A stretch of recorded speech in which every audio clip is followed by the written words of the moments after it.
人気の観光エリアからはちょっと離れているソウル北東部。だからこそまだあまり知られていない素敵なスポットがたくさんあります。今日はそのうちの一つ、キョンチュン線森の道を紹介します。こんにちは、ダイヤル11のちえです。公共交通機関が豊富なソウルの街ですが、今日はその中からソウル市のシェアサイクルサービスタルンイに乗ってみます。外国人観光客も1時間1000ウォンから利用できるタルンイ。アプリをダウンロードしてフォーリナーを選択し、クレジットカードでチケットを購入。駐輪スポットはソウル市内にたくさん。好きな自転車を選んでアプリで QR コードを撮影するとロックが解除されます。レンタル手続きはこれで完了です。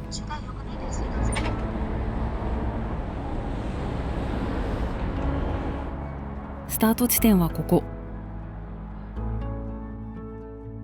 自転車で川沿いを南下して、その後東へ進みます。最初の目的地はソウル市内に立地する世界遺産の一つ、朝鮮王陵テルン・カンヌンです。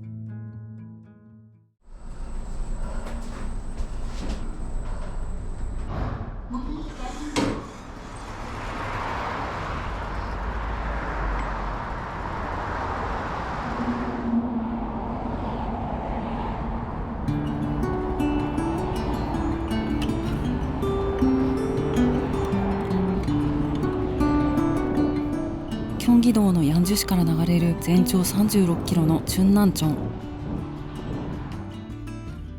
このまま南へ下っていくと韓国最大規模の大河ハンガンに合流します。ソウルの川沿いは歩道と自転車道がしっかり整備されているところが多いなと感じます。観光客でも走りやすくてありがたいです。初冬の今日は気温5度。ソウルでは寒い日でも外で過ごす人を多く見かけます。春や秋にはこんな風に川沿いに季節の花がたくさん植えられて、とっても綺麗です。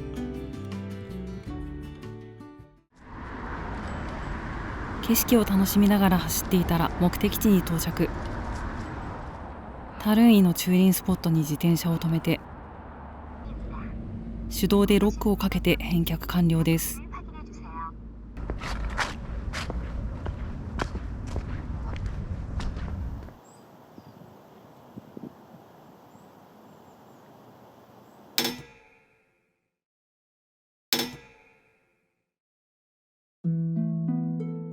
朝鮮王陵は519年にわたる朝鮮王朝の時代に作られた王と王妃のお墓です。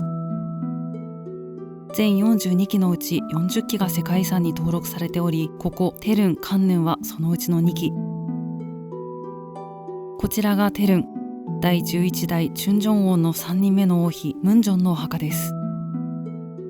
宮廷女官チャングムの誓いや奥女などの人気ドラマで知っている人も多いかもしれません。朝鮮王陵は儒教と風水に基づき、背後に山、前方に水を望む廃山林水の土地に建造されました。神聖な空間への入り口を表す光前門から石造りの参道が祭祀を行う長寺閣へと続きます。参道はこのように右と左で段差があります。右側が王が通る道で、左側が儀式の際に通る道だそうです。伝統的な建築の長寺閣。これは魔除けの彫刻瓦チャプサン。韓国の博物館でもよく展示されていて、どこか愛嬌があって可愛らしいです。朱色とクジャク緑の組み合わせも朝鮮建築でよく見かける気がします。ここでは現在でも祭祀が行われているようです。長寺閣の奥、盛り土で作られた丘の上がムンジョン王妃のお墓です。丘が想像以上に大きくて、下からだと全貌が見えません。航空写真を見るとこんな風に、お墓の周りにも生き物や人の石像が並んでいます。ここから参道を30分ほど歩いていくと、もう一つのお墓カンヌンに着きます。こちらは13代ミョンジョン王とその王妃のお墓で、一見テルンの方と同じように見えるんですが、実はこのように2つのお墓がセットになっています。朝鮮王陵には他にもいろいろな構造があるみたいで興味深いです。豊かな自然に囲まれたテルン・カンヌン。大都市ソウルの中でここだけ時が止まっているかのように、厳かな空気が流れていました。ここから徒歩で出発地点へ戻っていきます。朝鮮王陵から15分ほど歩くと、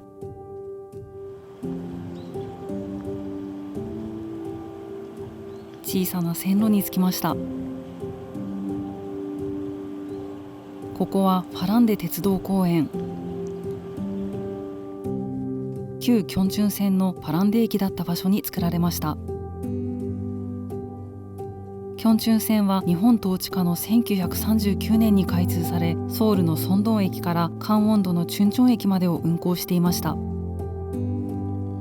しかし2010年にキョンチュン線の新区間が開通し、もともとの区間の一部が廃線になりました。その廃線をあえて維持し、公園として整備し直したのがキョンチュン線森の道です。全長6キロにわたってかつての線路の上を歩けるこの公園は、北東ソウルノウォン区で暮らす人々の憩いの場になっています。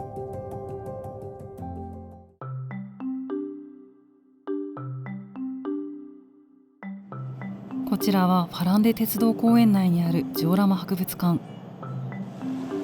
世界一の鉄道大国とも言われるスイスの風景を精巧に再現しています。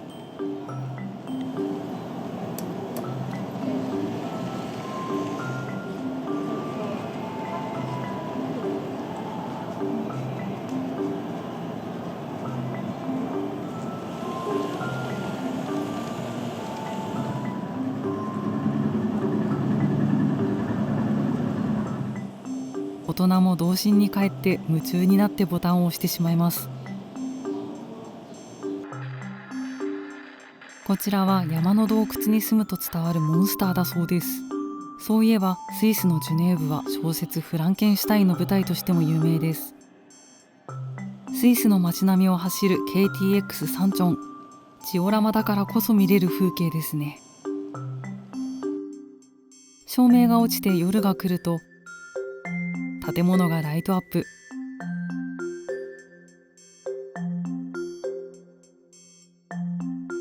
列車もちゃんと光っています。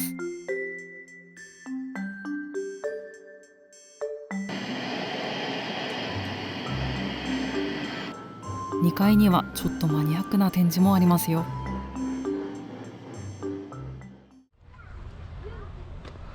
公園の入り口に向かって歩いていくと、今度はジオラマじゃない実物の電車が見えてきました。なんと日本の路面電車です。広島電鉄900型906号。1969年から運行していた車両の一つで、老朽化に伴い2017年に廃車される予定でしたが、ファランデ鉄道公園側が展示したい旨を伝え、趣旨に共感した広島電鉄が無償で譲渡したそうです。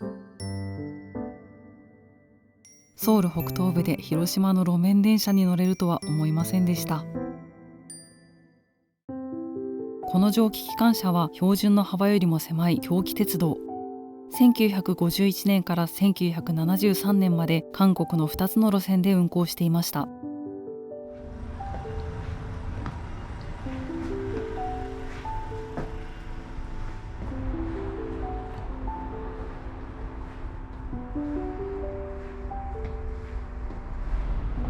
なんともレトロなコバルトブルーの壁と白く塗られた木の座席。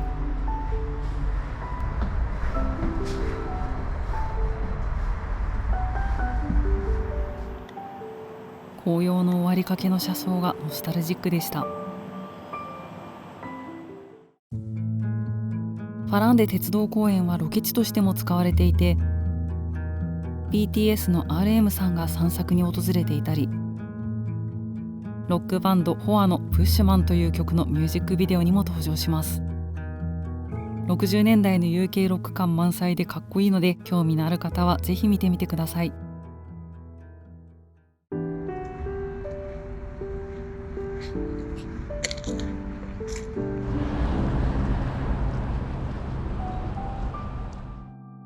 ファランデ鉄道公園を抜けて線路を北へ歩きます。11月末、すっかり寒くなったソウルですが、場所によってはまだまだ紅葉も綺麗です。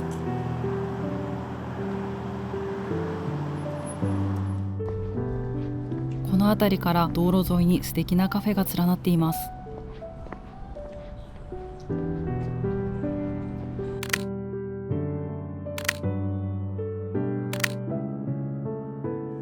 いろいろなもののデザインがレトロな雰囲気に統一されています。使われなくなった遮断機も撤去されず、あえてそのまま残されています。ポップカルチャーの人気が目覚ましい韓国ですが、街を歩くとこんな風に古いものを残し、文化として後世に残していこうという意識が強く感じられる気がします。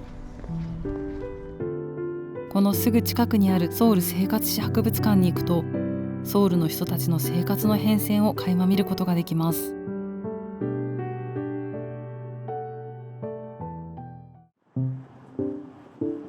階段の上に猫。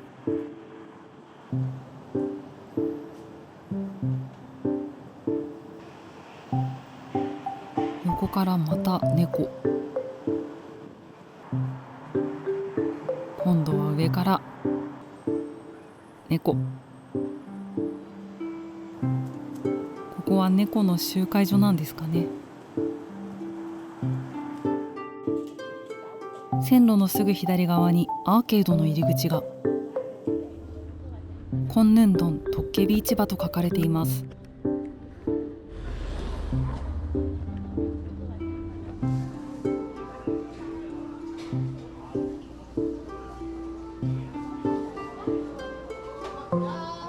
細い道の両脇にお店がずらっと。アーケードの中なのに坂になっています。面白い。市場の名前のトッケビは韓国に伝わる妖怪です。ドラマトッケビでご存知の方も多いかもしれません。昔、駅周辺に集まった露天商たちが取り締まりが来るとまるでお化けが来たかのようにあっという間に消えることからこの名前がついたそうです。こちらは韓国の麺料理カルグクスが人気のお店。もちもちの手打ち麺、あっさりなのにうまみしっかりのスープ、上に乗った大量の海苔が相性抜群。この量で1杯5000ウォン、人気の理由がよくわかります。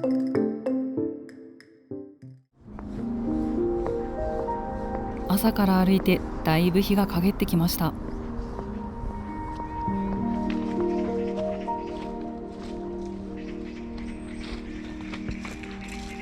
金色の線路を歩けるのは紅葉の終わりかけならではの贅沢かもしれません。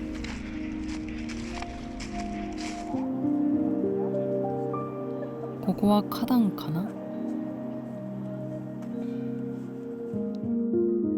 ノーンシティファーマーズ、区民が利用できるシェアファームのようです。初冬の今は運営されていませんが、暖かくなるとこんな風にたくさんの野菜が栽培されます。また電車が見えてきました。旧キョンチュン線を走行していたムグンファ号、現在はカフェ兼図書館として運営されています。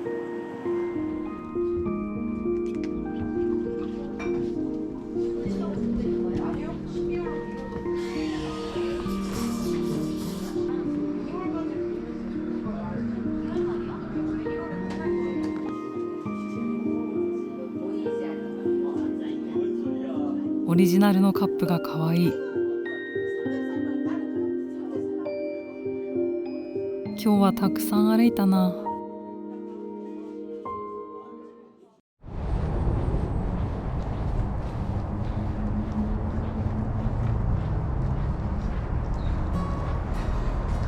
出発地点のキョンチュン鉄橋に戻ってきました。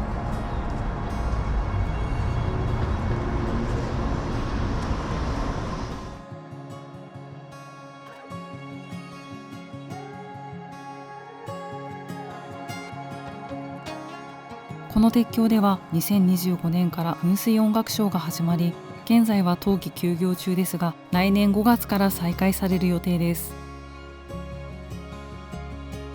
森の道の途中の公園ではコンサート、屋外図書館、マルシェなど素敵な行事がたくさん催されています。